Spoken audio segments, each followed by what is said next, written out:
ألا لله الدين الخالص.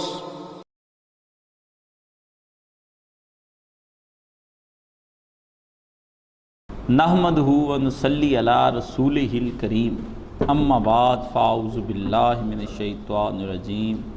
بسم اللہ الرحمن الرحیم۔ طارق صاحب پوچھتے ہیں کہ خالص سونے چاندی پہ زکوٰۃ ہے؟ البتہ عورت کے زیورات یا ایسے زیورات جو مرد بھی رکھ سکتا ہے ان پہ زکوٰۃ لازم نہیں۔ کیمیہ سعادت صفحہ نمبر 146۔ امام غزالی رحمۃ اللہ علیہ کا یہ مسئلہ صحیح نہیں ہے۔ انہیں اس حدیث کے بارے میں بہت بڑا شبہ ہوا، سید مودودی نے بھی اس حدیث کو لے کر تفہیم القرآن میں ڈسکس کی ہے۔ جو بھی سونا چاندی ہوگا نا، ان کا کہنا ہے کہ جو زیورات پہنے جاتے ہیں نا،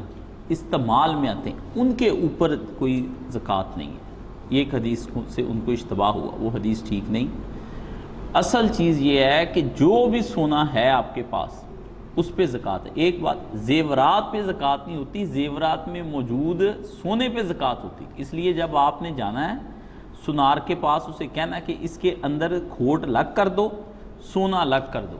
تو بعض اوقات پورا زیور ملا کے 7.5 تولے ہوتا ہے اور اس میں 3 یا 4 تولے سونا ہوتا ہے، 2 سوا 2 تولے جو ہے وہ کھوٹ ہوتا ہے، تو آپ پر زکوٰۃ واجب نہیں ہو رہی ہوتی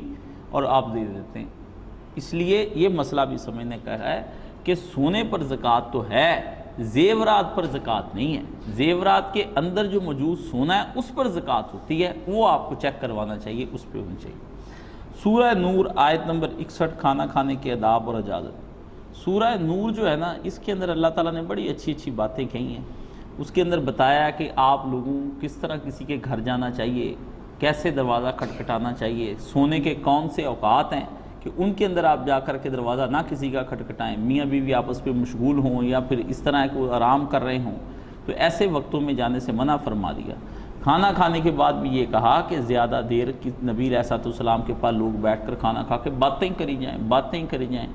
آپ نے ایک بی بی سے نکاح کیا تو اس کے بعد وہ ولیمہ کھانے کے بعد لوگ ہٹیں ہی نہ، جائیں ہی نہ گھر۔ اخیر 3 دفعہ رسول پاک صلی اللہ علیہ وآلہ وسلم گھر آئے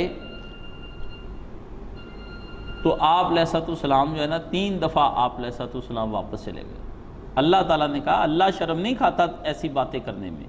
اللہ کو بتانا پڑا کہ اللہ کا نبی تو چلو مروتاً نہیں، لیکن اللہ نے کہا مروت کی، یہ نبی کا گھر ہے، نبی تنگ پڑ جاتے ہیں، تم لوگوں نے کھانا کھایا، اب تم لوگ اپنے گھروں میں ولیموں میں بیٹھے ہیں، گپیں ہانکتے ہیں، جاتے ہی نہیں اپنے گھروں میں، بری بات۔ اسلام نے کہا کھانا کھائیں، کچھ دیر ان کے پاس بیٹھے، ان کا شکریہ ادا کریں، نکلیں۔ کیوں؟ اہل خانہ کے اوپر ایک بوجھ ہوتا ہے، اس کے بعد سمیٹنا، کھانا، سونا، آرام کرنا، یہ بڑی بری باتیں، اور یہ ہم لوگ ان باتوں کو نوٹ نہیں کرتے۔ وہ گھر والے تو کہتے ہوتے ہیں کہ آپ بیٹھے ہیں، نہیں آپ کے لیے چائے بنائیں، آپ کیا کر رہے ہیں، نہ ایسے نہ کریں، جلدی نہ جائیں، ارے چائے کا کپ تو پیتے جائیے۔ یہ ساری چیزیں کیا ہوتی ہیں؟ یہ ہمارے یہاں رسومات ہیں، فارمیلٹیز ہوتی ہیں، لیکن آپ کو فوری خیال کرنا چاہیے کہ نکلیں یہاں سے اب، ٹھیک ہے؟ چاہے اپنے ہوں چاہے پرائے ہوں، بیٹھنے کے اور تھوڑے وقت ہے، آپ کھانا کھانے سے پہلے ذرا چلے جائیں، کچھ دیر پہلے جا کے بیٹھ، اس کے بعد سمیٹنا بڑے کام اسلام نے بڑے ادب اور محنت سکھائے ہیں، ہمیں چاہیے کہ ان پہ ادب کر ان کا خیال کرنا چاہیے۔ یہ بعد میں بھی لوگ یہ ایک ہی جگہ پہ نہیں، جہاں بھی محفل برخاست ہو جائے وہاں سے جلدی نکلنے کی کوشش کرنی چاہیے تاکہ دوسرے لوگ پیچھے نہ ڈسٹرب نہ ہوں، نکلیں وہاں سے فٹافٹ، کہیں انتظامی مسائل ہوتے ہیں ان کو ٹھیک کرنا ہوتا ہے۔ تو ایک دوست پوچھتے ہیں صحیح معنی میں اہل بیت کا شیعہ ہونے کے لیے دن رات میں 51 رکعتیں ادا کرنے لگے، رکعات کی وضاحت فرما دے جزاک اللہ خیر۔ شیعوں کے ہاں بڑا لمبا چوڑا نصاب ہے رکعتوں کا، ہم تو تھوڑی سی پڑھتے ہیں نا، پڑھ کے وہ آگے پیچھے ان کی بہت ساری رکھتے ہیں، ٹھیک ہے نا، اور وہ ان کو دن رات میں 17 تو یہی بن جاتی ہیں نا جو ہمارے پاس آ جاتی ہیں، تو اس کے اندر بعض شامل کر لیں کہ اور 20 شامل کر لیں تو کتنی بن گئی 37، باقی اس میں تہجد کی رکھتے ڈال لیں، وہ کر کے وہاں پہ ان کے ہاں جو وطر پڑھا جاتا ہے نا وہ بیٹھ کر پڑھا جاتا ہے، اس کو وہ وطیرہ کہتے ہیں، ٹھیک ہے نا، 2 نفل بیٹھ کر وہ 2 پڑھتے ہیں، وہ کہتے ہیں وہ 2 جو ہے نا وہ 1 کے برابر ہو جاتے ہیں، اپنا ایک ان کا نقطہ نظر ہے، تو اس حوالے سے ان کے ہاں آگے پیچھے کی جو نا نوافل رکھتے ہیں اور تہجد کی رکھتے ہیں ڈال کے، یہ ٹوٹل 51 رکھتے ہیں۔ تو وہ ایک بادشاہ تھا تو اس نے ایک تعلیق اپنا مقرر کر لیا، تو کسی آدمی نے اس کی تعلیق کی شکایت کر دی کہ آپ کے بچوں کو یہ جو استاد جی پڑھانے آتے ہیں نا یہ شیعہ ہیں، اور انہوں نے اپنے بچوں کو بھی شیعہ کر لیا۔ تو آپ اس کو جو ہے نا پتہ کریں یہ بچے نہ خراب کر دے آپ کو۔ تو انہوں نے پھر بادشاہ نے اس کو بلا لیا، تو وہ جب شیعہ عالم آیا تو اس نے کہا بادشاہ سلامت میں نے آپ کے بچوں کو کیا شیعہ کرنا ہے؟ شیعہ ہونے کے لیے دن رات میں 51 رکعتیں پڑھنی پڑتی ہیں۔ اگر کوئی صحیح شیعہ ہے نا تو آپ کا بچہ 51 دن میں 1 رکعت بھی نہیں پڑھتا، اس بیچارے نے شیعہ مجھ سے کیا ہونا ہے، ٹھیک ہے نا؟ ایسے بے نماز ہو تم سب لوگ شیعہ ہونے کے لیے بہت، اور واقعی جو صحیح شیعہ ہے نا اس کے لیے تو آپ کو اگر میں کتاب مفاتیح الجنان دے دوں، لو آپ سارے رمضان میں ختم ہی کر جائیں میرا، میں مان جاؤں۔ اتنی دعائیں دعائیں دعائیں دعائیں، 15 صفحے کی، 20 صفحے کی دعائیں چلتی ہے، 21ویں رات کی دعا، 22ویں کی دعا، 23ویں کی، پہلی رات سے شروع ہوتے اتنی دعا کہ میں ختم، صحیفہ کاملہ، صحیفہ اپنا علی، اور صحیفہ حضرت فاطمہ، صحیفہ امام حسن، امام حسین، امام باقر، امام دوسرے جعفر صادق، امام حسن عسکری، امام علی رضا، امام موسیٰ کاظم، تقی نقی، سب اتنے ان کے ہاں دعائیں ہیں کہ آپ پڑھ ہی نہیں سکتے۔ اس لیے ان کے جو صحیح علماء نا، آیت اللہ تقی بہجت تھے ایران میں، مرحوم ہو گئے، اللہ نے جنت الفردوس میں، بس جب وہاں پر ہم غرق ہر وقت تسبیح، اللہ کا ذکر، باہے بس اٹھتے، سننے میں آتا ہے کہ اللہ تعالیٰ نے ان کی چشم جو ہے نا وہ کشف والی کھول دی تھی، ان کو بندے نظر نہیں آتے تھے، جانور نظر آتے تھے، بھی یہ فلانا بندہ ایسا، یہ ایسا، بس وہ اپنے ذکر میں ہر وقت مگن، تقی بہجت، بہت نماز اور روزہ اس نے کرنا، جو وہاں دیکھے نا علماء، میں نے یہاں کا تو چھوڑ دیں، یہاں بھی 2-3 علماء سے میری ملاقات ہوئی، وہ بھی بڑے نیک ہیں، متقی، لیکن وہ جو میں دیکھے نا وہاں، وہ داڑیاں ماشاءاللہ بڑی ان کی، متقی، پرہیزگار، تسبیحات، تہجد کے تو بہت ہی عاشق، نماز شب جو ہے نا ان کے ہاں، تہجد کی نماز رات کی، وہ بہت پڑھتے ہیں اور بڑے شوقین ہیں، اور اس کے اندر نوجوان بڑے پڑھتے ہیں، جو مدارس کے وہاں کے نوجوان میں نے دیکھے ہیں، یہاں تو سوئے رہتے ہیں نا، جو چیزیں دیکھی ہیں وہ دیکھی ہیں، میں نے دونوں کے مدرسے پڑھے ہیں، اٹھاؤ مدرسہ و خانقاہ سے میں غمناک، اقبال نے کہا تھا، میں دونوں طرف ہی پھر کے ہیں، یونیورسٹیز بھی، یہاں کی بھی، اپنے مدینہ یونیورسٹی بھی، سب دیکھی ہوئی چیزیں میری، میں نے دیکھ لیا کہ کیا وجہ ہے، کیا بندے ٹھیک کیوں نہیں ہوتے، نصاب کیوں غلط ہیں یا صحیح ہیں، ان کے اندر کیا کمیاں بیشیاں، سب میرے ذہن میں الحمدللہ اللہ نے مستحضر کر رکھا ہے۔ تو نماز تہجد پڑھنے والے وہ لوگ، اس لیے ہم ایسے ہی خام خواہ کہتے رہتے ہیں یہ جو موجودہ شیعہ ہیں یہ تو کچھ بھی نہیں ہے، نہ ان کو کچھ پتہ ہے، جو یہ ادھر انہوں نے بس اپنے کھانے پینے کے اور رسومات بنا لی ہیں، باقی اب جامعہ عروۃ الوثقیٰ جو ہے نا، آغا جواد حیدر نے بنایا وہاں پر، وہ بھی دیکھنے والا ہے، بس اس کی آج کل آتی مووی، وہ 500 700 800 1000 طالب بکھرا ہوا ہے، سب نے ایک جیسے رومال، دعائیں پڑھ رہے ہیں، مانگ رہے ہیں دعائیں تہجد کے وقت میں اکٹھے ہو کے، کوئی قنوت پڑھ رہا ہے، بڑی شاندار قنوتیں پڑھتے ہیں، طبیعت خوش ہو جاتی ہے، مل ملا کے اکٹھے اللہ پاک کی حمد و ثنا ہوتی ہے، ایسی چیزیں بہت زبردست ان کے ہاں۔ سورہ العصر، الاخلاص، اللہ دیگر کے اختتام پر جو دعائیں آپ پڑھتے ہیں وہ ریکارڈ کروا دیں، انہیں یہ بھی بتا دیں کیا یہ مسنون ہے، رکوع اور تیسری رکعت کے لیے اٹھتے وقت جو دعا ہے وہ بھی ریکارڈ کروا دیں۔ اصل میں تو اصل چیز جو ہے نا سب سے زیادہ وہ یہ ہے کہ آدمی کے اپنے دل پر ان آیات کو سن کر کیا گزرتی ہے، یہ چیز اصل میں دیکھنے والی۔ اللہ تعالیٰ مولانا مرحوم کو جنت الفردوس میں جگہ عطا فرمائے، وہ مجھے نا لکھوا گئے تھے کہ اس موقع پہ یہ پڑھتے ہیں، یہ پھر سارے موقعوں پہ نا انہوں نے کہیں وہ لکھا ہوا، یہیں کہیں پڑھا ہوا ہے، میرے تو اب پتہ نہیں کہاں چلی جاتی چیزیں، اتنی کتاب میں پتہ ہی نہیں چلتا کہاں غائب ہے۔ برکیف میں پڑھتا ہوں یہ جب سورہ قل هو اللہ احد، تو میں پھر ایک دفعہ کہتا ہوں احد، کیونکہ اللہ کہتا ہے کہہ دیجئے کہ اللہ ایک ہے، تو پھر میں بھی کہہ دیتا ہوں انا اقول احد، میں نے تجھ کو کہا، میں نے کہا کہ تو احد ہی ہے، اللہ الصمد، پھر میں اس کے لیے دعا پڑھتا ہوں کہ اللہ ہم الصمد نہیں، صرف تو ہی ہے، انت الصمد، تو ہی الصمد ہے، ٹھیک ہے نا، لم یلد ولم یولد۔ اس کے اندر پھر میں کہتا ہوں ہاں مجھے بھی اولاد والدین کی ضرورت ہے، تجھے کوئی ضرورت نہیں، بلا شبہ تو نے سچ فرمایا، بلا لا ریب فی، بالکل شک تو نے اس میں، ولم یکن لہ کفوا احد، تیرا کوئی ہمسر نہیں، ہاں اللہ ہم اقرار کرتے ہیں کہ تیرا ہم کوئی ہمسر نہیں۔ یہ ساتھ ساتھ جواب دیا کریں امام جب پڑھتا ہے، پھر نماز میں لطف آتا ہے، چاہے آپ کو عربی نہیں آتی اردو میں کہہ دیا کریں، انشاءاللہ اللہ قبول۔ اسی طرح والعصر ہے، اس کے بارے میں بھی میں ایسے ہی پڑھتا ہوں، والعصر، اللہ کہتا ہے شہادت، میں نے یقین کر لیا اللہ کہ تو نے فرمایا کہ عصر بالکل زمانہ گواہ ہے، میں ہاں ہمارے حالات گواہ ہیں،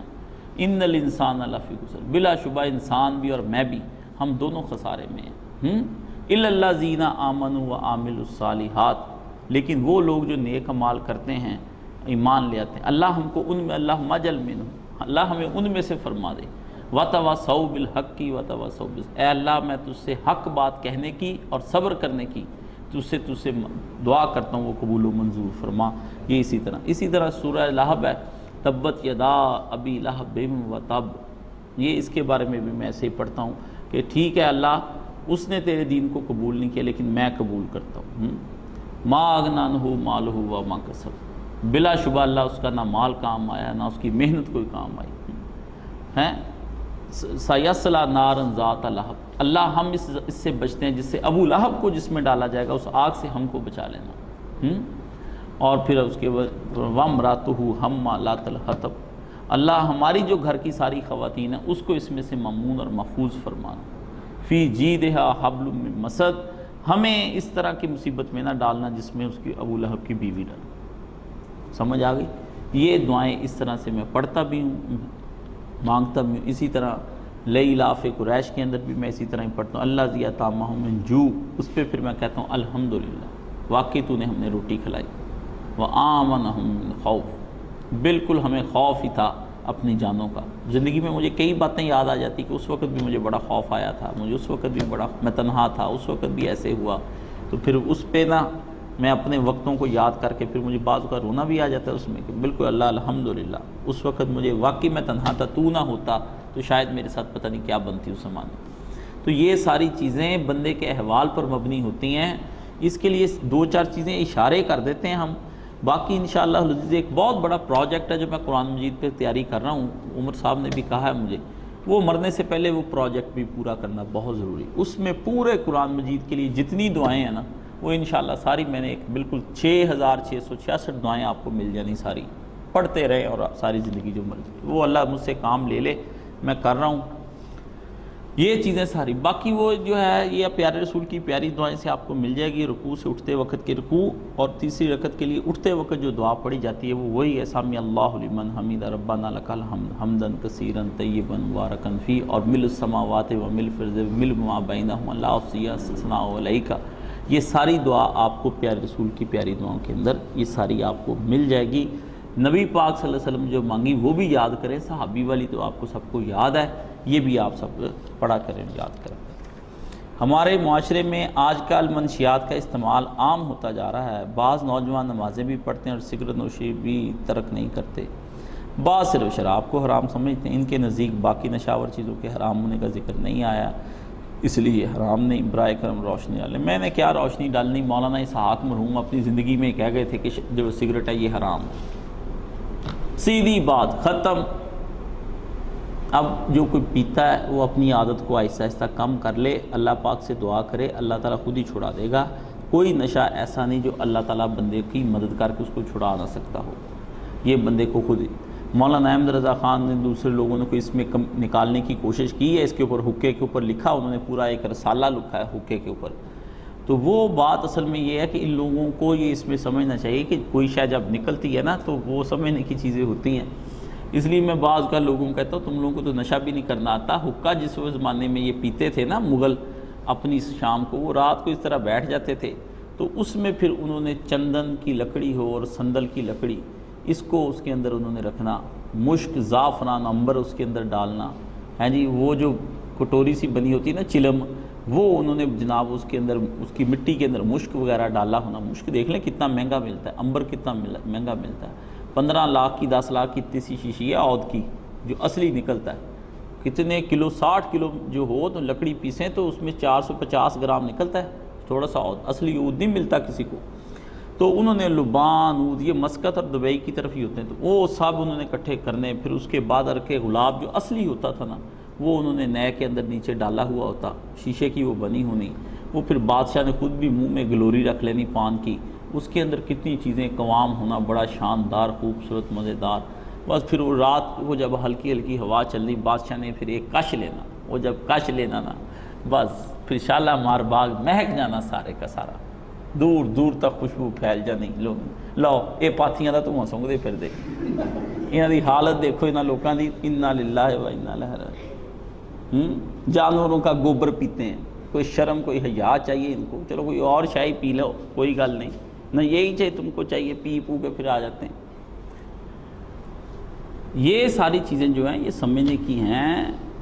یہ نشے اس طرح کے ہوتے ہیں باقی اللہ کے رسول نے فرمایا کلو خمر مسکرن و کلو مسکرن حرام ہر شراب حرام تھے اور ہر نشہ آور شاید نبی علیہ الصلوۃ والسلام جو بندہ کہتا ہے میرا نشہ ٹوٹتا ہے نا یہ جائز جوز کوئی نہیں میں ایسے خام کا کہوں جی یہ جائز ہے جی یہ فلانا ہے پیتے ہیں لوگ پیتے ہیں تو یہ قیامت کے دن اللہ کو جواب بھی دیں گے ایک ایک سگریٹ کے بدلے میں جتنا عذاب ہونا ہے ان کو خود ہی پتہ کیونکہ پیسے جلا رہے ہیں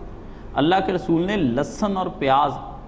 خالص حلال چیزیں ہیں وہ کچا کھا کے مسجد میں آنے سے منع فرمایا کجا کے لوگ سگریٹ پیتے پھرتے ہیں دیکھیے تو صحیح کیسی بات ہے آپ دین کو دیکھیں دین کے ساتھ چیزیں میچ نہیں کرتی جب دین کے ساتھ چیز میچ نہ کرے نا پھر اس چیز کا فائدہ کچھ نہیں ہے آپ اسے دیکھیں کوئی اور اس کے اوپر آپ دیکھیں طرح طرح کی شکلیں بنائی ہوتی کیا کچھ حکومت سارا کچھ اور عجیب یہ دیکھیں اس کو کہتے ہیں کیپٹلزم کہ مضر صحت ہے اور وزارت صحت یہ لکھتی ہے اور اس کے بعد بھی حکومت کی اجازت سے مضر صحت بکتی ہے کیسی بات ہے شراب کے نقصانات سارے پتہ ہیں یورپ کے اندر بھی امریکہ کے اندر لیکن سب سے زیادہ شراب یورپ میں پی جاتی ہے یہ ساری چیزیں اس کے اندر موجود ہیں اس لیے 150 علماء کرام کا اس کے اوپر فتویٰ ہے کہ یہ حرام ہے یہ پینی نہیں چاہیے اب بندے اپنی مرضی کرنا چاہتے ہیں تو کریں ہم کسی کو کیا کہہ سکتے ہیں نماز میں اگر پہلی یا تیسری رکعت میں غلطی سے تشہد کے لیے بیٹھ جائیں تو نماز باقی پوری کی جائے یا پھر سلام پھیر کر باقی رکعات الگ سے پڑھی جائیں کیا اس صورت میں سجدہ سہو کیا جائے گا دو باتیں اٹھ کے کھڑا ہو جائے نماز پڑھے جیسے پوری پڑھی جاتی ہے اسے ختم کرے اینڈ پہ سجدہ سہو جو ہے وہ کر لے قبلہ کی سمت کے حساب سے میری امی اگلے کمرے میں نماز پڑھتی ہیں اور میں ان کے پچھلے کمرے میں نماز پڑھتا ہوں تو کیا ایسے ہی وقت میں ایک عورت کے پیچھے نماز پڑھی جاتی ہے یا ایک ہی کمرہ ہو تب بھی میرے برادر نہیں کمرے کی وجہ سے کوئی ایسا مسئلہ نہیں آڑ آ گئی درمیان میں ختم ہو گئی بات اب اس میں یہ بات صرف رہ گئی کہ اگر آپ گھر میں نماز پڑھنا چاہتے ہیں تو اس کے لیے سب سے بہترین طریقہ ہے کہ آپ آگے کھڑے ہوں آپ کے پیچھے اگر بیٹے ہیں تو ان کو پیچھے کھڑا کر لیں اگر ایک ہی بیٹا تو ساتھ کھڑا کر لیں پیچھے بیوی اور اس کے پیچھے اس کے ساتھ بیٹیاں جو ہیں وہ کھڑی کی جا سکتی ہیں پیچھے کھڑی ہوگی عورت ٹھیک ہے نہ مرد کے برابر نہیں کھڑی ہوگی نہ مرد کے ساتھ کھڑی ہوگی نہ تھوڑے سے پاؤں پیچھے وہ پچھلی صف ہی اس کی بنے گی آپ اس میں اپنے گھروں میں باقی آج کل رمضان شریف کے دن ہیں 2 رکعتیں سارے صبح تہجد کے وقت اپنے بیوی بچوں کو لازمی پیچھے کھڑ کے پڑھایا لازمی پیچھے کھڑے کیا کریں تاکہ وہ 2 رکعتیں آپ تہجد کے وقت اللہ کو کہہ سکیں کہ ہم ان کے قو وانفسکم واہلکم النار قرآن مجید میں آتا ہے اپنے آپ کو اور اپنے اہل خانہ کو دوزخ کی آگ سے بچا لو اللہ نے فرمایا آپ صبح کہیں گے اللہ میں اپنا خاندان لے کے تیرے سامنے کھڑا ہو گیا یہ میری ماں میری بہنیں میرے بچے سب پیچھے کھڑے ہیں تو نے کہا تھا ان کو بچا لو ہم بچنے کے لیے آگے ہمیں بچا لے تو اللہ تعالیٰ انشاءاللہ العزیز اس سے نجات عطا فرمائے گا کسی انسان کی قسمت میں اگر زکوٰۃ کے پیسے لکھیں تو بجائے زکوٰۃ کے خدا اس کے ذریعہ معاش سے اس کو پیسے کیوں نہیں دیتا بیٹا یہ تمہارا سوال نہیں یہ کافروں کا اعتراض ہے قرآن مجید میں کافروں نے بھی یہی بات اٹھائی بھی اللہ نے اپنے پاس سے کیوں نہیں دیتا اللہ نے کہا اللہ کاتب اللہ نے تمہارا اعتراض لکھ لیا ذرا قیامت والے دن آئی میں تینوں ساری سمجھا دیاں گا تینوں حکمت بڑی طرح دماغ کام جڑا کر رہا نا یہ بند ہو جانا اینڈ تے اس طرح کے اعتراضات نہیں اللہ تعالیٰ نے یہ دنیا جو آزمائش گاہ بنائی ہے وہ اپنے پاس سے بندوں کو دے سکتا ہے قرآن مجید میں آیا کہ میں چاہوں تو کافروں کے گھر سونے چاندی کے بنا دوں ان کی چھتیں سونے کی ہوں اور ان کے زینے چاندی کے ہوں قرآن مجید میں اللہ نے ذکر کر دیا لیکن مجھے یہ ڈر ہوا کہ بندوں کا امتحان زیادہ ہو جانا ہے مومنوں نے کہنا ہے پتہ نہیں واقعی اللہ ان کی طرف چلا گیا ہے کافروں نے بھی ان کے اوپر چڑھائی کر دینی کہ اللہ تعالیٰ جو ہے اگر ہم سے خوش اتنا تمہارا ہی ہے تو دیکھو ہم سے خوش ہو کے ہمیں دے رہا ہے تمہیں بھوکا رکھا ہوا تو امتحان سخت ہو جانا تھا میں نے ہلکا امتحان اللہ اپنے پاس سے سب کو دے سکتا ہے اللہ غنیون اللہ وانتم الفقراء آپ سب فقیر ہیں اللہ غنی ہے صرف اللہ دنیا میں دے کر دیکھتا ہے کہ آیا تو ایماندار ہے کہ نہیں اللہ آپ کی آنیسٹی کو چیک کر رہا ہے کہ میں تمہیں دیتا ہوں تم جا کے کسی کو آگے دے دینا میں آپ کو چند روپے دوں میں کہوں یہ لو جی وکاس یہ 500 روپے یا 1000 روپے ہے یہ یار تم جا کے نا شعیب کو 1000 روپیہ دے دو یہ رستے میں بے ایمان ہو کے کھا جائے تو بے ایمان پھر کون ہوا آپ کہتے ہیں آپ کیوں نہیں دے سکتے میں کسی وجہ سے نہیں دیتا میں کہتا لو یار تم پکڑا دینا میری جگہ اعتماد کیا یہ ڈس آنیسٹ آدمی ثابت ہوتا ہے اس کے نتیجے میں اس کو عذاب نہیں ہونا اللہ دے سکتا ہے، اللہ دیتا بھی ہے، ٹھیک ہے نا، اور اس کو جو اللہ پاک نے ڈائریکٹ دیا اس کو بھی اللہ تعالیٰ ڈائریکٹ دے سکتا ہے، لیکن اس کو دے کر آزمایا کہ آیا یہ نوکر جو ہے، یہ میرا سرونٹ جو ہے، یہ آنیسٹ ہے کہ نہیں۔ بینک کے اندر لوگ ایک کیشیئر کو لگا دیتے ہیں، وہ بینک کے اندر وہ کہتے ہیں کہ بینک اس کو کیوں نہیں مینیجر ڈائریکٹ باہر دینے آتا، بھی کیشیئر کو اس نے پکڑا دیے بھی سارے دے جا بڑی جا، اب کیشیئر اس میں سے بے ایمان ہو جائے، لوگوں کے پیسے کھانے شروع کر دے، تو بینک نے اس کو کس لیے رکھا؟ اگر یہ مومن ہے اور مسلمان ہے پھر یہ اس کا اعتراض نہیں بن سکتا، کیونکہ وہ تو اللہ کا نوکر ہے۔ یہاں تو وہ نوکری سے جواب دے دینا میں تیرا کوئی نوکر نہیں ہوں اللہ، ٹھیک ہے نا، ہم تیرے کوئی غلام نہیں ہیں۔ اللہ نے تو اس کو اپنے نوکر اور غلام کے ہاتھ پیسے پکڑائے کہ چل میں تجھے دیتا ہوں تو ان کو دے دے۔ تو یہ ایسے اعتراضات کو کافروں نے کیے ہیں قرآن مجید میں۔ بیوی اور بچوں کی امامت میں نماز کے دوران بیوی اور بچے ایک ہی صف میں کھڑے ہوں گے، یہ میں نے بتا دیا آپ کو کہ اگر تو ہوگا لڑکے تو باپ کے پیچھے، اگر ہوگا ایک لڑکا تو ابو جی کے ساتھ اور پیچھے بہنیں، ورنہ پھر یہ پہلی صف باپ کی امام کے طور پر، پیچھے پھر اس کے دو اپنے لڑکوں کے پیچھے پھر امی اور بیٹیاں جو ہیں اس کے اندر۔ دوست پوچھتے ہیں کاروبار میں استعمال ہونے والی گاڑیوں پر زکوٰۃ فرض ہے، جیسے کہ اوبر اور کریم وغیرہ جو گاڑیاں ہم اپنے استعمال میں لاتے ہیں، کیا ان پر بھی زکوٰۃ فرض ہے؟ دو باتیں، آلات پیداوار پر کوئی زکوٰۃ نہیں ہوتی چاہے اربوں روپے کے ہوں، ٹھیک ہے، جو اس کی پیداوار ہوگی اس پر انشاءاللہ العزیز زکوٰۃ لگے گی، آپ اس پر زکوٰۃ دیں گے۔ آپ کی مشینری ہے خربوں روپے کی آپ نے لگا رکھی فیکٹریوں کے اندر، اس پر کوئی زکوٰۃ نہیں مشینری پہ، وہ استعمال میں، آلات پیداوار پر کوئی زکوٰۃ نہیں ہوتی۔ باقی آپ کہتے ہیں جو پرسنل گاڑیاں اس پہ بھی کوئی زکوٰۃ نہیں ہے اس پر، ٹھیک ہے۔ اگر 1 جنوری کو میرے پاس 5 لاکھ ہوں اور 31 دسمبر کو 6 لاکھ یا 4 ہوں تو زکوٰۃ 4 لاکھ کے حساب سے ادا کی جائے گی یا 6 لاکھ جبکہ 4 لاکھ پر فرض ہو جاتی ہو تو؟ میرے عزیز میرے دوست، 31 دسمبر کو جتنے آپ کے پاس پیسے ہیں اور صاحب نصاب ہیں آپ، ٹھیک ہے، تو آپ پر اتنے پیسوں پہ زکوٰۃ ہوگی۔ پیسے آگے پیچھے اوپر نیچے جتنے 10 لاکھ آ جائیں، 15 لاکھ آ جائیں، پھر چلے جائیں، جتنے آپ کے پاس صاحب نصاب ہونا شروع میں اور صاحب نصاب ہونا آخر میں، یہ لازمی ہے۔ جو پھر آخر میں آپ کے پاس پیسے موجود ہوں گے اس پہ زکوٰۃ لگ جائے گی، کوئی مسئلہ نہیں اس پہ۔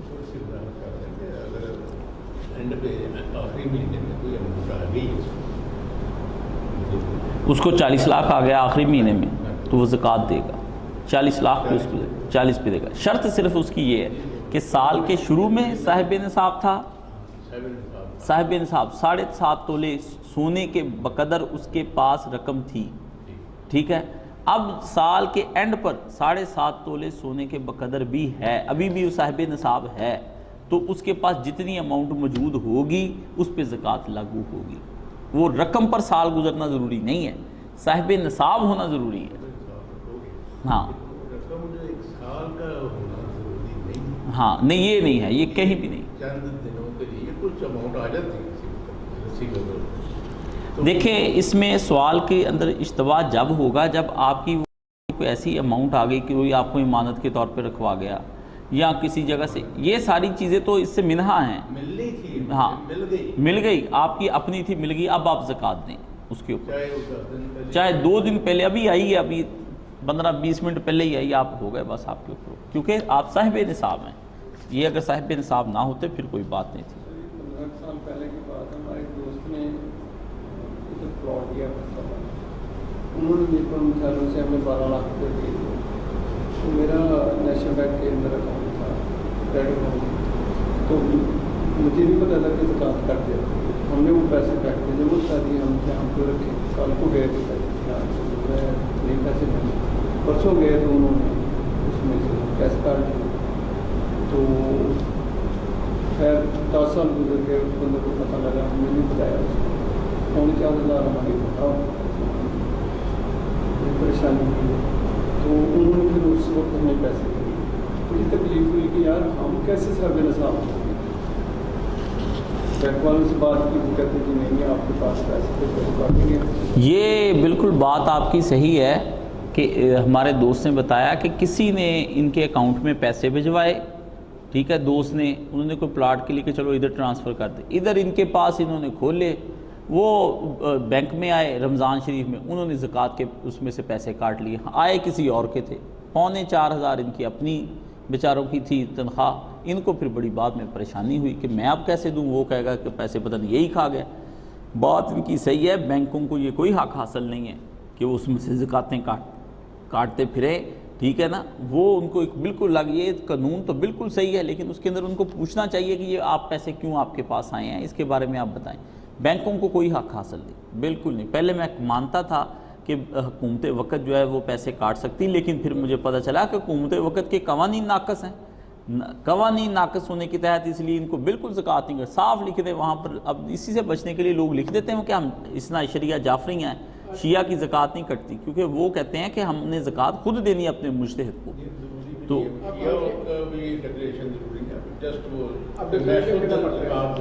ہاں ڈکلیریشن آ گیا، چلو اب آسانی ہو گئی، آسانی ہو گئی۔ اچھا جی، میرے بھائی مسلسل 3 سال سے حج کے لیے درخواست دے رہے ہیں جو کہ نہیں نکلتی، لہٰذا ان کے پاس یہ جمع رہتی ہے رقم اور وہ اسے اپنے استعمال بھی نہیں کرتے۔ پوچھنا یہ ہے کہ اس کے اوپر زکوٰۃ دینی ہے یا نہیں۔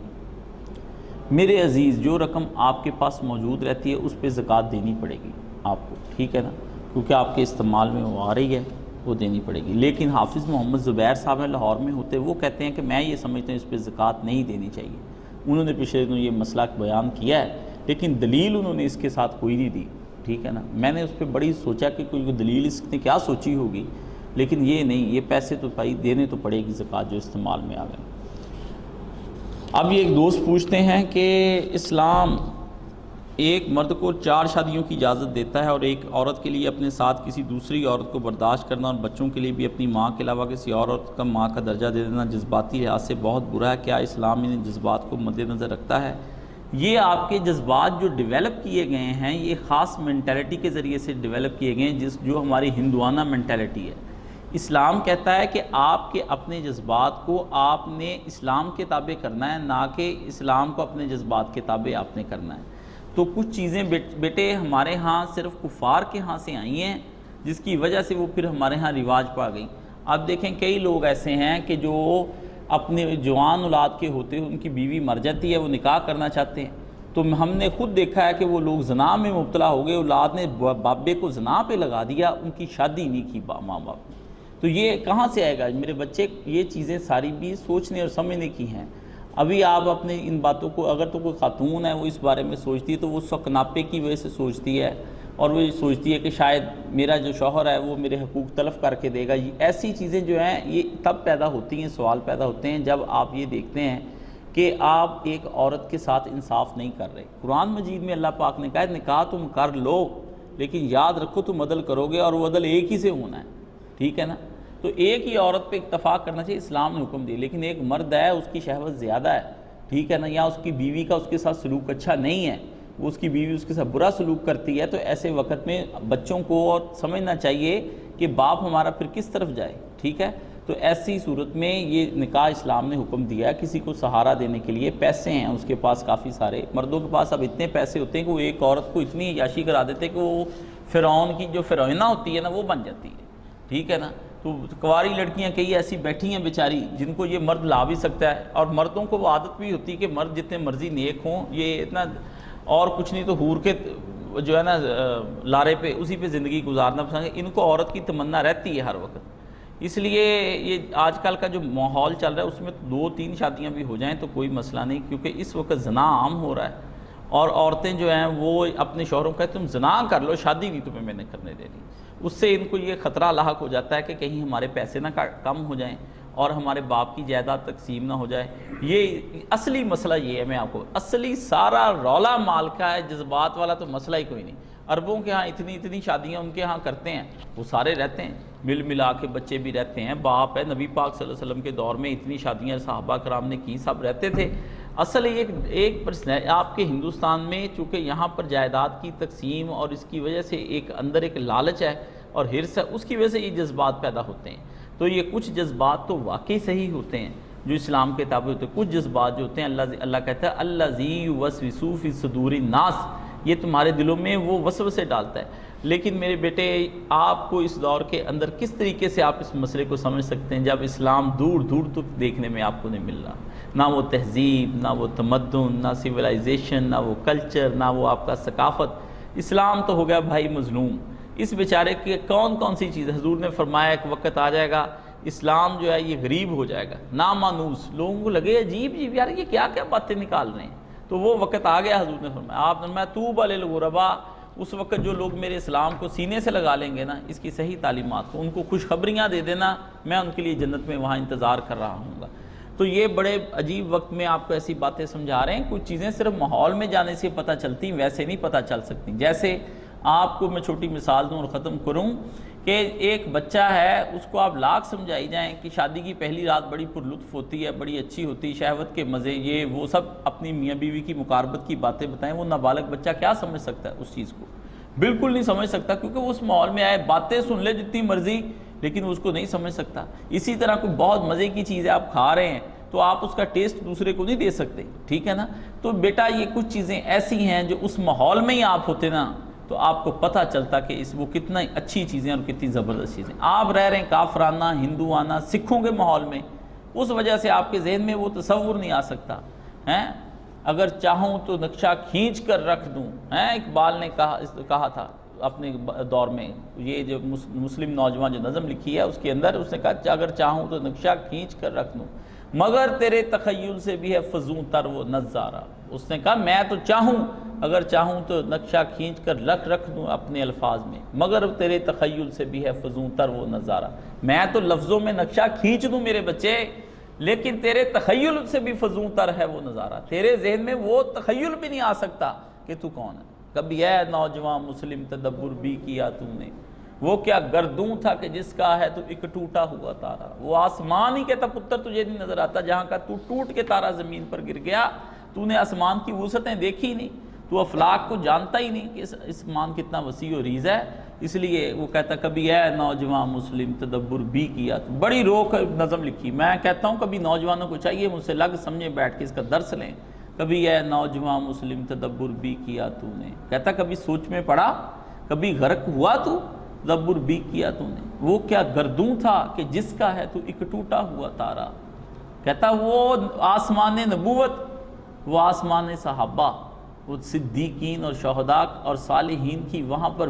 بھیڑیں اور ان کے اجتماع، تجھے کیا پتا کہ ان کے اجتماعات میں کیا ہوتا تھا، وہ جہاد کیسے کرتے تھے، وہ کس طرح بھوکے رہتے تھے، وہ روزے کیسے رکھتے تھے رمضان المبارک کے اندر، کیسے ہو جاتے، تجھے بیٹا پتہ ہی کوئی نہیں، تجھے تو یہ ہلکی پھلکی کوئی مل گئی گرمائش، ورنہ تیرے سامنے آتی تجھے پتہ چل۔ اس لیے یہ کچھ مسائل میرے بچے ہم نہیں آپ کو سمجھا سکتے، اور افسوس ہے، اور ہم گناہ گار ہیں۔ اس پہ میں بالکل کہتا ہوں کہ ہم گناہ گار ہیں، اور اس میں سب سے بڑا گناہ گار میں خود ہوں کہ ہم تمہیں اس ماحول میں نہیں لے جا سکے۔ ہم دین سمجھتے ہوئے بھی، جانتے ہوئے بھی، بوجھتے ہوئے وہ تہذیب اور تمدن نہیں پیدا کر سکے، ہم کچھ بھی نہیں کر سکے، ہم علماء بے بس ہیں۔ ہم تجھے بچے کو کیسے وہاں پر لے کر جائیں، تجھے کیسے بتائیں کہ تو بچے تو شیر ہے، تو میمنوں کے درمیان کھیلتے ہوئے اپنے آپ کو بکری سمجھ بیٹھا ہے، تجھے پتہ ہی نہیں ہے کہ تجھے پتہ ہی نہیں، تو چڑیا بنا ان کے ساتھ کھیلتا ہے، تو عقاب کی اولاد تھی، تجھے کیا پتہ، تو شہین ہے بسیرا کر پہاڑوں کی چٹانوں پر، پہاڑوں کی چٹانوں پر رہنا نہیں ہے نشیمن تیرا کسر سلیمانی کے گنبد پر،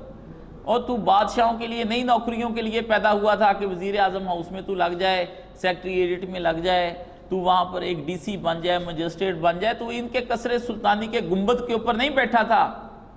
تو شہین ہے بسیرا کر پہاڑوں کی چٹانوں پر، آزادی، حریت، وہ مجاہدانہ زندگی، غیرت، حمیت، خون کا گرم ہونا، پلٹنا، پلٹ کر جپٹنا نہ ہے، خون گرم رکھنے کا ہے ایک بہانہ۔ یہ ایک بہانے تھے تجھے پلٹنے، جھپٹنے، اور جھپٹ کر پلٹنے میں پتہ ہی کوئی نہیں بھی کیا ہوتا ہے۔ وہ کلا بازیاں کھانی، وہ گھومنا، وہ کہیں اپنے بازو کو معاذ کی طرح نیچے رکھ کر کاٹ کے پھینک دینا، وہ نبی پاک صلی اللہ علیہ وسلم کے جعفر تیار کی طرح بازو کٹوا دینے، وہ دانتوں میں علم لے کے آگے بڑھنا۔ تجھے میں کیا بتاؤں، تو ایک نکاح کو روتا ہے پتر، پتہ نہیں یہاں کون کون سی قیامتیں آ گئی ہیں، تجھے تو یہی نہیں پتہ۔ کیا بتائیں تجھے، یہ اسلام کا مرثیہ ہے جو میں صرف پڑھ ہی سکتا ہوں، اور میں رو سکتا ہوں یا رلا سکتا ہوں، اس کے علاوہ میرے ہاتھوں میں کچھ نہیں رہ گیا، کڑنا ہے بس۔ اس کڑن اور جلن کے اندر پتہ نہیں ہم مر جائیں گے، آنکھیں وہ نظارہ پتہ نہیں دیکھ ہی نہیں پائیں گی جو رسول پاک صلی اللہ علیہ وسلم، کتنی آنکھیں جو اسی طرح ہی بند ہو گئیں اس نظارے کو ڈھونڈتے ہوئے۔ مولانا محمد علی جوہر رحمۃ اللہ علیہ کے بارے میں آتا ہے، ایک آدمی نے دیکھا ان کو اکبر الہ آباد، مولانا نے غلاف کعبہ پکڑا، اللہ محمد علی جوہر کو جہنم میں پھینک دے، مجھے کوئی اس سے ڈر نہیں، لیکن واللہ خلافت کا وہ نظارہ آنکھوں سے ایک دفعہ دکھا دے جو تیرے نبی صلی اللہ علیہ وسلم کے دور میں ہوا ہے۔ محمد علی جوہر آکسفورڈ یونیورسٹی کا پڑھا ہوا اپنے آپ کو اس نے اس نظاروں کی دعائیں مانگتا چلا گیا، اقبال مانگتا چلا گیا، قائد اعظم نے اپنی جوانی اس پہ، اپنا بڑھاپا آخری سارا اس پہ لگا دیا، اپنی بیماری، دولت یہاں دے گیا، پتہ نہیں کتنے لوگوں نے ماں بہنوں نے، لیکن وہ نظارہ بچے ہم تجھے نہیں دے سکے۔ افسوس یہ سارا ایک مرثیہ ہے، اس کے علاوہ میں کچھ نہیں کہہ سکتا۔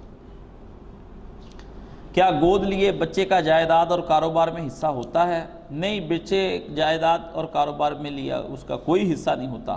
کیا اپنی اولاد کا جن لوگوں سے نکاح ممنوع ہے، گود لیے بچے کے لیے بھی یہی احکام؟ نہیں، یہ اس کے لیے بالکل کوئی احکام نہیں ہے جو آپ کہتے ہیں۔ باقی یہ مسئلہ جو لوگ گود میں بچہ لے لیتے ہیں اور بعد میں اپنا نام اس کو دے دیتے ہیں، یہ حرام ہے۔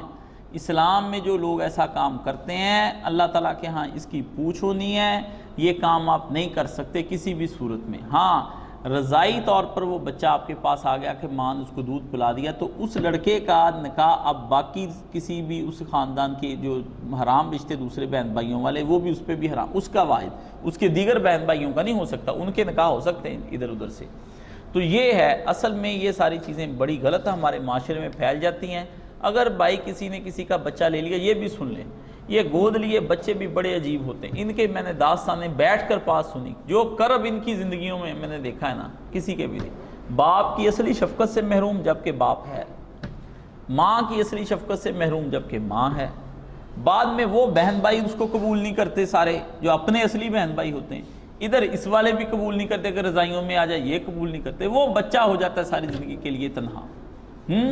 اس کے لیے بن جاتی ہے۔ اور اس کے کرب کے کیا کہنے، میں نے ان کو دیکھا ہے، وہ محبتوں کی تلاش میں ساری زندگی ڈھونڈتے رہتے ہیں، اور ان سے میری بڑی لمبی چوڑی ڈسکشنز ہوئی ہیں۔ یہ ایسا نہیں کرنا چاہیے ایک بچے کو، نہیں اللہ نے دیا، چپ کر کے آپ سکون کریں، اپنے گھر میں بیٹھیں، خود ہی اللہ تعالیٰ آپ کا وارث ہوگا، جو ہے وارث خود ہے، اللہ وارثن، اللہ وارث ہے تمہارا، کیوں گھبراتے ہو؟ جب تم ادھر ادھر دیکھنے لگ جاتے، نہیں دیا اللہ نے کوئی بات نہیں، اس کی رضا پہ راضی رہنا چاہیے مانگتے، لیکن یہ پھر نہیں، اگر آپ نے لے لیا ہے اس بچے کو تو پھر لازمی طور پر اس بچے کے لیے آپ کو پرورش بھی کرنی پڑے گی، اور یہ ہے کہ اس بچے کے حقوق کے لیے پھر کچھ جائیداد آپ ضرور وصیت کر کے اس کی زندگی میں چھوڑ کر جائیں، تاکہ وہ ادھر سے بھی محروم ہو گیا، ادھر سے بھی محروم ہو گیا، در در کی نہ مانگے، ادھر پھر بھائی اس کو نہیں دیتے۔ آپ معاشرے کو دیکھیں، مسئلہ بھی اپنی جگہ پہ موجود ہے، معاشرے کو بھی دیکھیں کہ ہمارے معاشرے میں یہ کس قدر تلخ ہے۔ اگر کوئی دینی معاشرہ ہو، یہاں تو لوگ جو ہیں اپنے باپ مر جائے نا دادے کی زندگی کے اندر، تو جناب پوتے کو وراثت نہیں ملتی دادے کی، اللہ نے صرف ٹیسٹ کے لیے چھوڑا ہے۔ لوگ پوچھتے ہیں یہ اللہ نے کیوں کیا؟ اللہ نے ان چاچوں کو سب کو چھوڑا ہے کہ دیکھتے ہیں یہ چاچے دیتے ہیں اس کو کہ نہیں دیتے، بچے کے اوپر ہاتھ رکھتے ہیں کہ نہیں رکھتے، اور اللہ نے وہاں 7 قرآن مجید کے لکھا ہے، جس طرح تم اپنی اولاد کے لیے تڑپتے ہو، سوچو تو اگر تمہاری اولادیں بھی اسی طرح رہ جاتی اور تم مر جاتے اور ان کے لیے کچھ نہ تو تمہارے دل پہ کیا گزرتی ان کے بارے میں۔ تو اللہ تعالیٰ نے قرآن مجید میں ذرا احساس دلا کے دیکھا کہ ایک حصہ کیا یہ دیتے ہیں اپنی ایماندار سے، پھر شریعت یاد آ جاتی ساری کہ نہیں جی شرعی طور پر آپ دیں جی، آپ ایسے کریں فلاں، شریعت پیسوں کے وقت سب کو شریعت یاد آتی، آگے پیچھے کسی نے کوئی شریعت تک پتہ ہی کوئی نہیں، حصے لیتے وقت سب کو شریعت یاد آ جاتی۔ نہ ایسا ظلم نہ کمائیں۔ بڑا بھائی جی میں نے تو اپنے خاندان میں دیا، بالکل دیا، یتیموں کو دیا، لڑ کر دیا، اپنے خاندان کی دشمنی مول لے کر دیا، ان کا نام لکھوا کے دیا، بھی دینا ہے، حالانکہ ان کا بنتا نہیں تھا ان کی ماں کا، لیکن میں نے دیا، بالکل دیا، اور زور لگا کر دیا جتنی بھی قوت تھی، آیت پہ دیکھ کر کے، اللہ نے فرمایا اللہ تم کو پھر دے گا عذاب، پھر تمہیں پتہ لگ جائے گا۔ یہ ایسی حصوں کے بارے میں بات آتی ہے۔ اللہ، شادی پر ہونے والی فضول تقریبات کو کیسے روکا جائے؟ اگر نہ کی جائیں تو بچوں کے لیے کوئی اچھا رشتہ نہیں ملتا اور خاندان دوری اختیار کر لیتا ہے۔ بھائی یہ وہی مرثیہ جو تھوڑی دیر پہلے میں نے آپ کو پڑھا، یہ مرثیہ وہی ہے، ٹھیک ہے نا، کہ جو آپ نے کہاں سے کریں گے آپ شادیاں؟ اور وہابیوں کے بچوں کو تب لیتے ہیں جب ان کے ہاں جہیز اچھے بلے ہوں اور ان کے پیسے ان کے پاس ہوں، ہاں جی، اور بریلویوں کے بچے دیوبندیوں کے اہل حدیث ویسے سارے کام کرنے ہیں، تو جہیز لیتے دیتے یہ سارے کام کافروں والے ضرور مسلمان کر۔ اور یہ ساری دنیا کی تحریکوں کا سب سے بڑا المیہ ہے کہ انہوں نے نکاح آسان نہیں کیا، کسی نے بھی بالکل آسان نہیں کر سکے۔ آپس میں بھی آپ دیکھ لیں کہ ویسے لکھیں گے مضمون سارے، جماعت اسلامی والے بھی لکھتے ہیں، تحریک اسلامی، تنظیم اسلامی، سارے لکھتے ہیں یہ بھی، یہ لعنت ہے، یہ لینا نہیں چاہیے۔ باقی شادیاں منصورے میں ہوں یا کہیں اور ہوں، اچھرے میں ہوں، ادھر جامعہ سلفیہ میں ہوں، سب اسراف پورا ہی کرتے ہیں، ٹکا کے کرتے ہیں، شادی حال بنائے ہیں، وہاں پہ کھاتے پیتے، کوئی نہیں بتاتا بھی چوہے صاحب یہ کام نہ کریں۔ مجھے خود ڈاکٹر عبدالغنی فاروق صاحب جو ہیں جماعت اسلامی کے بڑے رہنماؤں میں سے، بڑے مفکر اور بڑی کتابوں کے مصنف بتایا انہوں نے، ان کا ایک بہت متقی پرہیزگار آدمی تھا اور وہ صدقہ خیرات اللہ کی راہ میں بڑا کچھ دیتا تھا۔ تو ایک دن انہوں نے مجھے کہا ڈاکٹر صاحب آپ کوئی اچھا مناسب رشتہ مجھے بتا دیں، تو لڑکی اچھی اور نیک ہونی چاہیے، بیٹے کے لیے لینا ہے۔ تو کہتے ٹھیک ہے، میں نے پھر ایک گھر کا دکھایا، نیک لوگ، متقی پرہیزگار سب کچھ، تو پھر دیکھ کے آ کے کہنے کہ ڈاکٹر صاحب خیال کیا کریں ہمارا گھر کنال کا، ان کا 5 مرلے کا بتائیں، آپ کوئی ہمارے سٹیٹس کے لوگ بتایا کریں، ایسے نہ بتایا ہیں جی۔ یہ حاجیوں، نمازیوں، تحریک اسلامیوں تے تنظیم اسلامیوں تے خلافتوں تے احیاء خلافت تے اسلامی نظام تے انقلاب تے آری اسلامی حکومت آوے تے ہن جاوے تے فلانا، سب کا بیڑا غرق، سب کا بیڑا غرق، کوئی فرقہ، کوئی مسلمان، کوئی تنظیم بچی نہیں۔ ہاں اس کے مقابلے میں میرے بیٹے عیسائی تجھے نظر آئیں گے کہ وہ جاتے ہیں،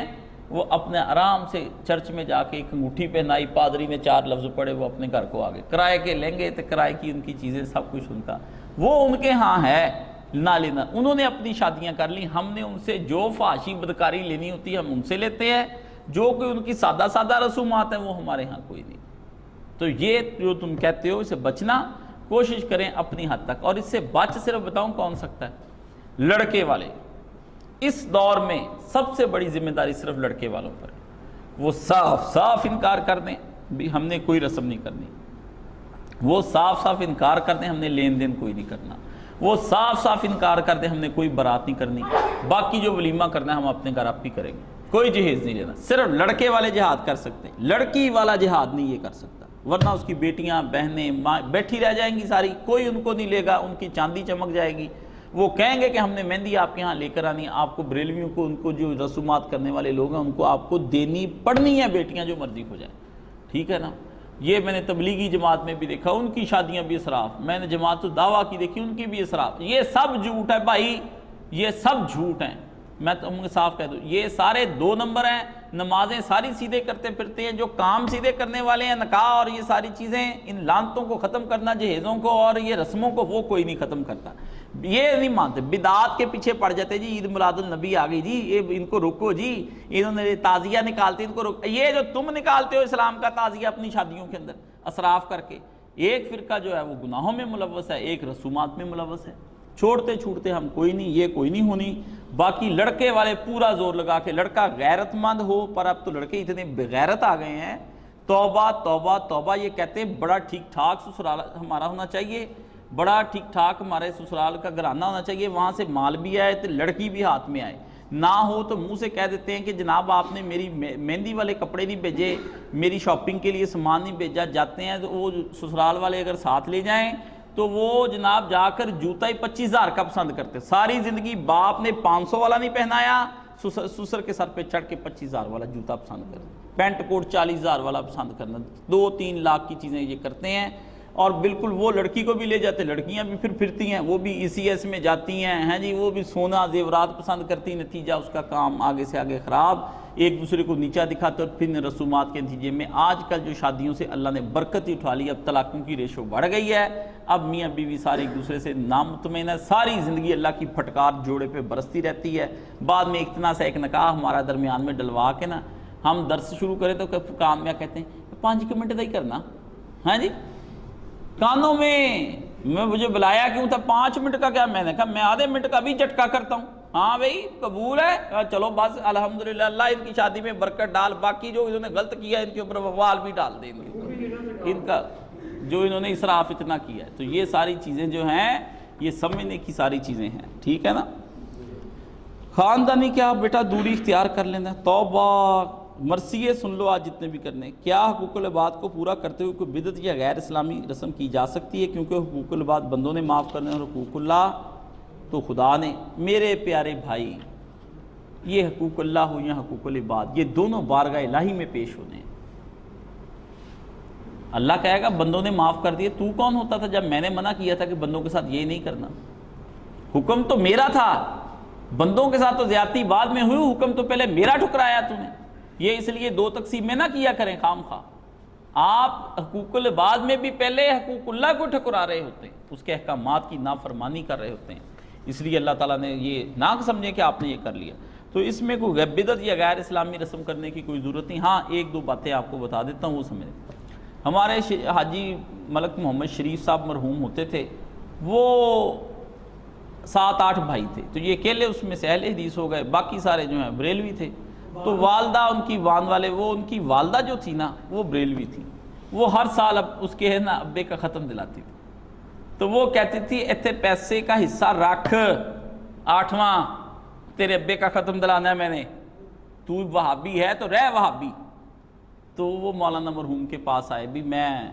بڑا پریشان ہوں، امی جی کہتی ہے کہ میں نے وہ بدعت کر دی۔ انہوں نے کہا آپ اپنی والدہ کی دل جوئی کے لیے پیسے رکھ دیا کریں، آپ نے ماں کی خوشنودی کے لیے دینے ہیں، بدعت کے لیے نہیں دینے۔ امی جی جیسے آپ نے فرمایا یہ،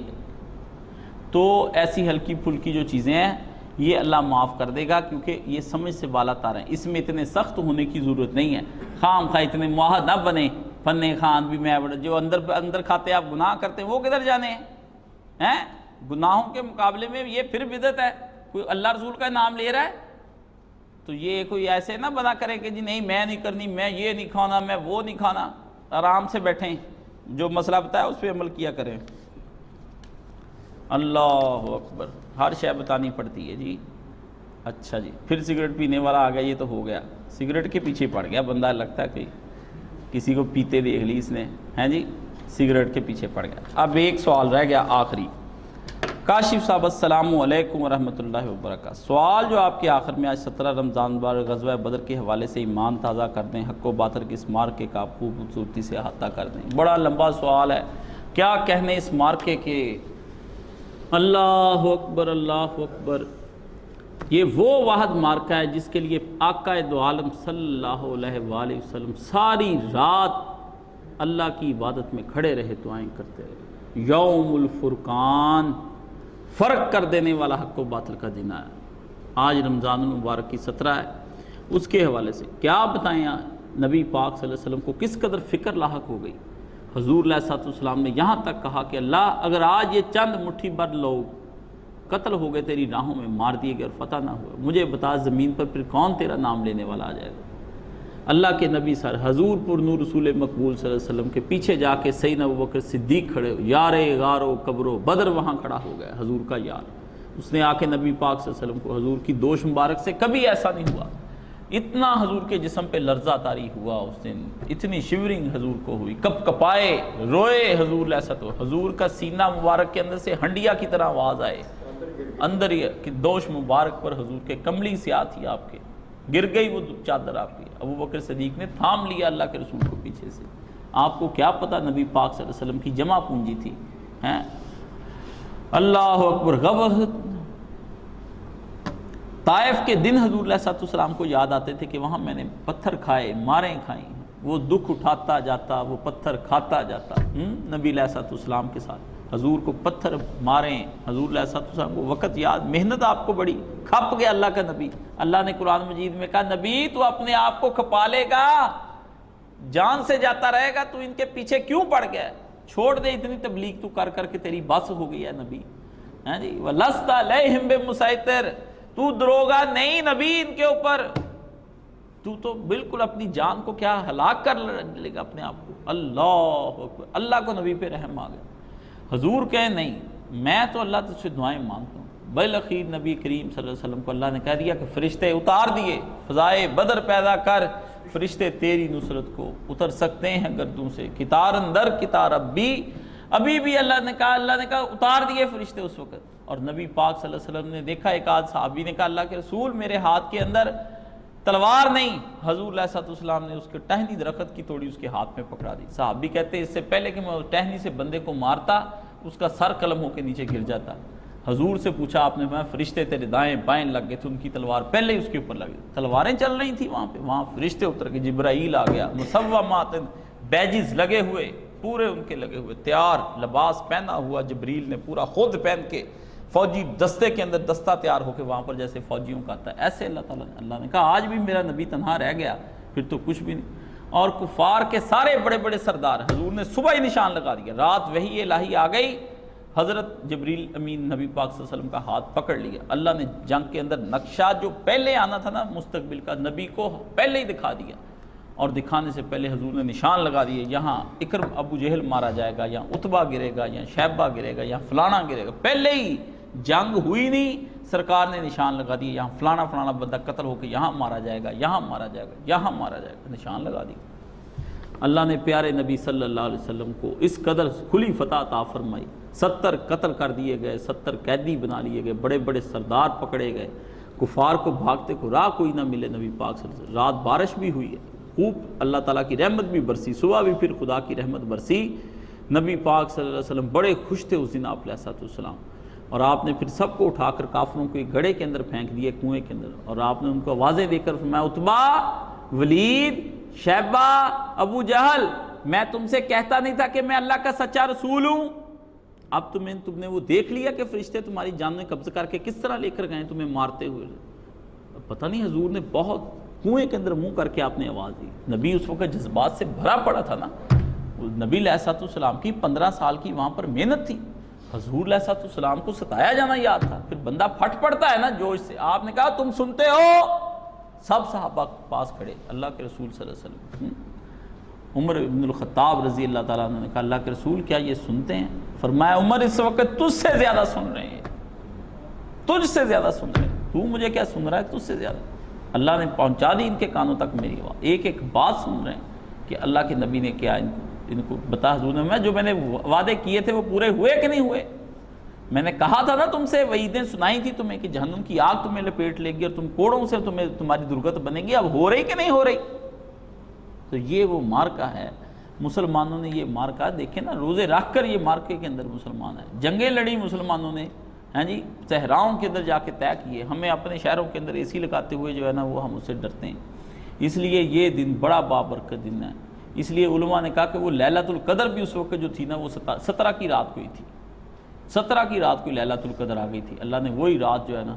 تو دن یہ پہلے ہی آ گئی، اس لیے یہ جو لوگ کہتے ہیں جی کہ نہیں 10ویں میں ہی آخری 10 دن نہیں، یہ گھومتی ہے، کوئی پتہ نہیں پہلے عشرے میں بھی آ کے نکل گئی ہو، لیکن اللہ کی امید رحمت سے میں نا امید نہیں کرتا آپ کو، زور لگا دیں 30 تک، کوئی پتہ نہیں، آپ بعض کا دیکھی گئی 29 کو، اب تو مجھے بعض کا شک ہی 29 کی رہتی ہے، اس کی وجہ یہ ہوتی ہے کہ اللہ تعالیٰ دیکھتا ہے کہ اب لاہ و لاب کے دن قریب آ گئے ہیں، لوگ کرتے ہیں دیکھتے ہیں کون ہماری عبادت میں رہتا ہے کون نہیں رہتا، اس لیے یہ 17 تو گزر گئی آپ کی، اللہ تعالیٰ اس سے ہمیں یوم الفرقان کو سمجھنے کی توفیق عطا فرمائے، 17 گزر گئی، 18 آ گئی، 19 20 19 کو بھی آپ نے تہجد، 21 کو بھی، 23 25 27 29، بالکل یہ نہیں کہنا 27 کو سارے مولوی اکٹھے ہو جاتے ہیں، 2-3 دفعہ 27 کو بھی دیکھی گئی کہ 27 کو بھی ہو، ابن عباس کا قول 27 کا ہی ہے، 27 کو بھی آپ بات یہ نہیں کہ آج بریلوی کر رہے تھے آج ہونی نہیں، چونکہ ایپ کر رہے ہیں اس تو نہیں ہونی، تو دسو یار حد ہو گئی نہ، آپ نے ٹھیکہ لے لیا بھی جو بات کرے گا اس لیے نہیں ہونی، اور کوئی پتہ نہیں اسی دن ہی ہو جائے، بعض کا رحمت اتنی جوش میں ہوتی کہ کہتا آج سارے ہی بیٹھے ہیں، چلو آج کی رات ہی ہیں، ہر شب قدر است گر قدر دانی،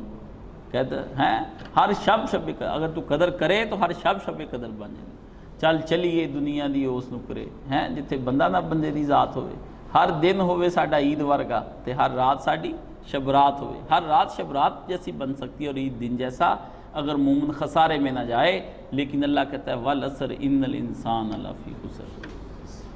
ہے تو ہے، پر اللہ نے کہا یہ والعصر زمانے کی قسم نہیں، اللہ نے کہا اپنے حال کی گواہ تم خود ہو، تمہارے حالات ہی، تمہاری ذاتی پرسنالٹی اس بات پر گواہ ہے کہ تم نے جب بھی کام کیا خسارے والا ہی کیا، اللہ نے کہا سب والعصر جی زمانے کی قسم کب کھانی ہے، اللہ نے کہا تیری حالت ہی تیرے اوپر دلیل اور گواہ ہے کہ ہر انسان جو ہے وہ خسارے میں جا رہا ہے، تو آپ ہی دیکھ لے کہ میں خسارے میں جا رہا ہوں، میرے زندگی کے دن ختم ہو رہے ہیں، یاد آ گیا مجھے وہ علی بانات، اس کا جمعے والے دن بھی سنایا تھا، آسٹریلیا کا لڑکا 32 سال کی عمر میں چلا گیا، آخری ریکارڈنگ اس نے کرائی، اس سننے پڑھنے والی، ساری دولت ہی دے دی اس نے اللہ کی راہ میں، کیسا کمال کی بات، کینسر ڈائیگنوز ساری دے دی، گھر دے دیے، گاڑیاں دے دی، بنگلے دے دی، آسٹریلیا میں بچوں کے لیے چیریٹی ہوم بنا، سارا کچھ ہی دے دیا، ختم، سودا کر گیا بہت بڑا. فمارا بہت تجارتہم، اللہ نے فرمایا کیا خوب تجارت کی ان لوگوں نے. اللہ نے بڑی بات ہے، ورنہ کوئی اور ہوتا کہتا لو جی آخری ہے گی یار 3 سال پی لو شراباں جنیاں رج رج پی ہوندیاں، یہ مڑ کے کیڑا لبنی ہے. ادھر بھی ذہن جا سکتا ہے، جب شیطان دھکا لگا دے کام الٹا بھی پڑ جاتا ہے بھائی جان. اس لیے یہ چیزیں سمجھنے کی کوشش کریں. یہ ایک دم آنکھ بند ہو جانی، میری بھی آپ کی بھی، حق گر گیا. اور ابھی کل ہی بتا رہے تھے شعیب صاحب کہ ان کے وہ وہاں فیکٹری کا لڑکا ہے، اس کا باپ ساری زندگی رزق حلال کمایا، بکریاں چاری اسی کے اوپر. مرنے سے پہلے کہتے آپ کو لے چلیں ہسپتال، کہتا نہیں ہسپتال نہیں جانا، یا ہسپتال جانے والی بات نہیں، رشتہ دار بلا لیں. سارے رشتہ دار سارے ہی آگے اکٹھے ہو گئے، بیٹھ گیا. سب کو اس نے 3 دفعہ کلمہ پڑھایا، پڑھو سارے کلمہ، سارے کہیں لا الہ الا اللہ، پھر پڑھو لا الہ الا اللہ، پھر پڑھو لا الہ. آپ بھی 2 دفعہ بستر سے اٹھا لیٹا، تیسری بار کلمہ پڑھا لیٹا، اور ہو گیا. پروانہ لے لیا. من آخر الکلام میں لا الہ الا اللہ فدخل الجنہ. میں کہتا ہوں یا اللہ ساری زندگی کا سفر اس 4 حرفوں کے لیے کیا ہے، تیرے لیے کوئی مشکل نہیں، آخری وقت میں ہمیں عنایت فرما دے. اللہ تو نے اتنے خزانے دیے، تو خزانوں کا مالک ہے، اور اتنے خزانے تیرے لیے کوئی کمی نہیں ہوتی، لیکن ایک یہ لا الہ والا خزانہ جو تو نے سنبھال کے رکھا ہے، ہم سب کو یہ خزانہ عطا فرما دے. ہم جب مریں